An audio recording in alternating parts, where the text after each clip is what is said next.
Well, why don't you come up and tell us your story? Thanks so much. I don't have any notes.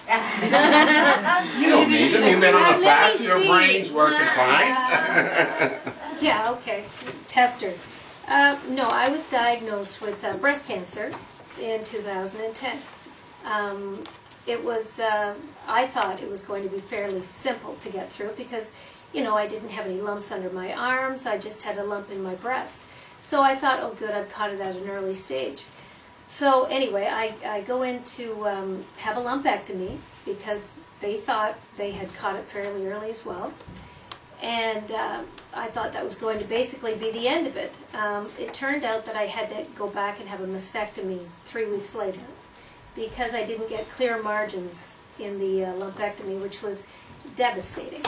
I mean, all of a sudden you're faced with, wait a second, me? Are you talking to me that I've got to have a lumpectomy and I have cancer? Really?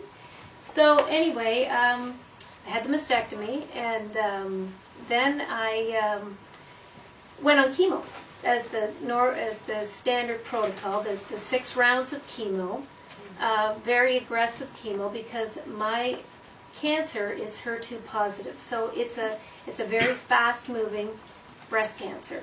It usually happens in younger women. Older women, usually it's a slower cancer.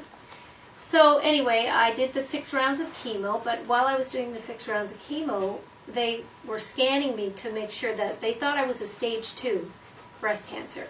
And I'm going, well, let's just leave it at that, you know, because, you know, I don't necessarily want to know all of this, you know, I'm the one going through this. So it turns out they found a spot on my spine, which they had called now stage 4 breast cancer. So, of course, like you, I felt great. I mean, I'm very active. I run a business. I've got young kids. I'm going 100 miles an hour 7 days a week. And truly, I didn't feel like I was stage 4 breast cancer. So anyway, I went and they gave me what was called pinpoint radiation after I ended up doing the 6 rounds of chemo. But while I was doing the 6 rounds of chemo, I started on the fats. And I think it was 4 days after my 2nd or 3rd chemo treatment, I walked 60 kilometers for Princess Margaret. Yeah, so, you know, but again, it was like, are they sure it's me? Am I the one with the cancer?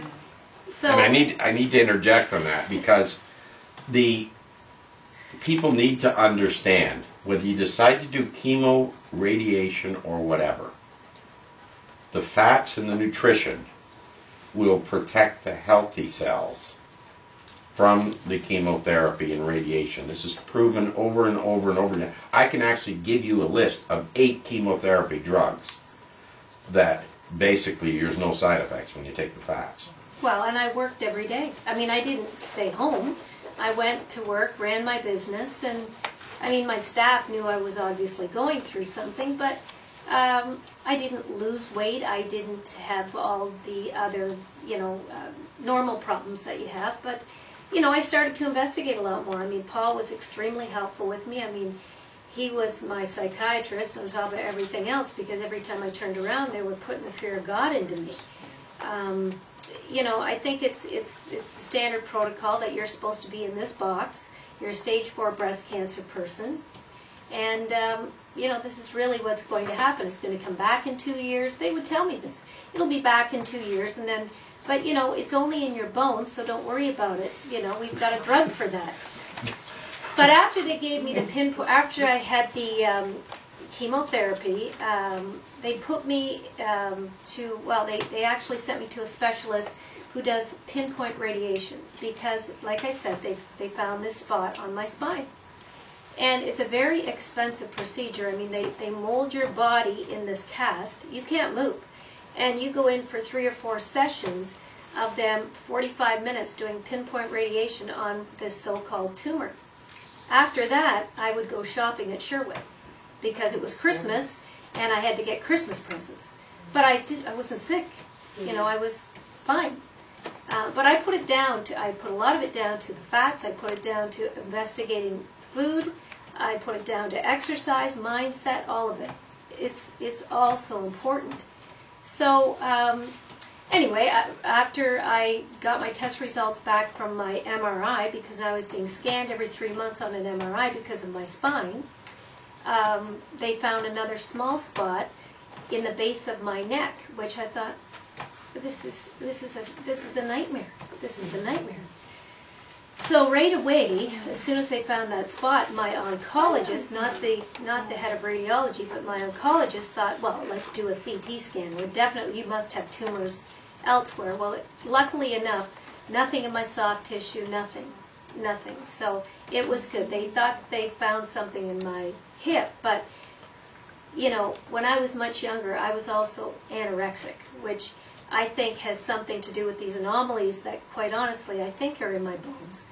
Anyway, to make a long story short, I've been now a year and a half after them finding that spot on my spine. It hasn't changed. They do an MRI on me every 3 months. You know, I go up and see this head of radiology. He goes, well, okay, you're looking good. You look great. This thing hasn't changed on your neck. I said, are you sure it's even cancer? He said to me, I don't know. Wow. That's what he said the last time. I don't know. I said, well, then I don't need to run back here every 3 months for an MRI, right?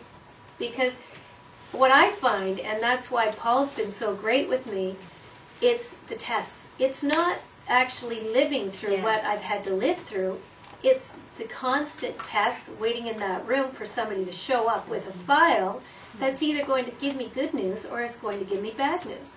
So anyway, I just had my last meeting with my oncologist on June 6th, and he puts the fear of God into me, this guy. I don't know what it is about him, but he's at Princess Margaret, and you know, he's got patient after patient after patient. He's a little arrogant, to be quite honest. So anyway, he comes in and he looks at me and he goes, how are you feeling? And I said, I feel fine. Now, I just had a MUGA scan because I'm on this drug called Herceptin. I've got to have a heart test every so often because of what this... Yes? I don't understand why they can give you so many scans and they're not bad for you, but they can't give this lady any scans because they're so bad for you. Listen, I'm saying, don't give me another scan. Bad for my kidney. Yeah, bad for your kidney. I'd go, okay, great. It's okay. They're not bad for your whole body, Yes, they're though. ready to give me. Yeah. Oh my goodness. No, so anyway, so my last appointment with my oncologist, he walks in and he's got this puzzled look on his face, like he always does. My sister's with me. We talk about him before he shows up.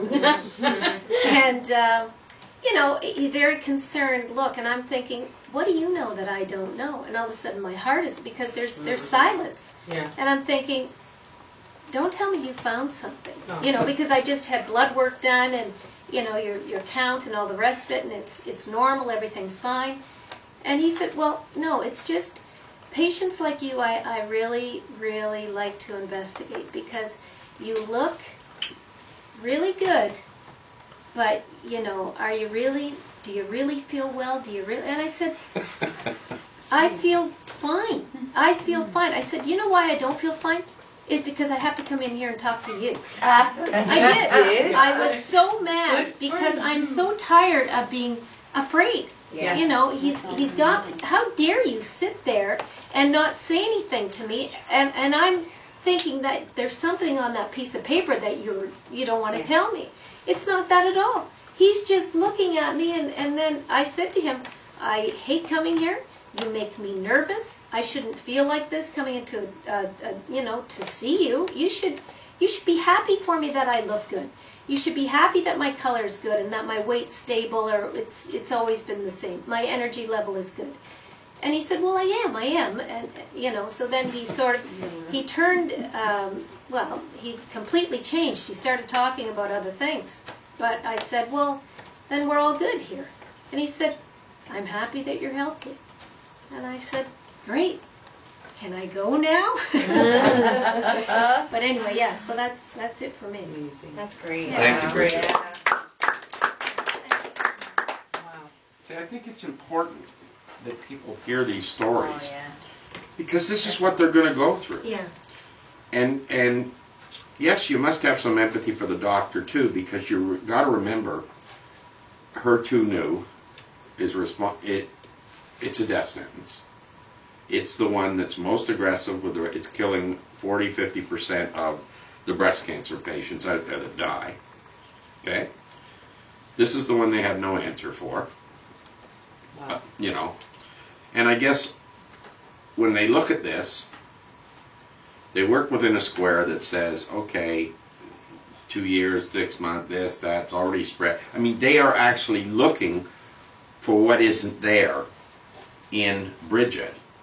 But they're looking for it because it's there in all the others. And none of them ask the question, what are you doing that my other patients aren't doing?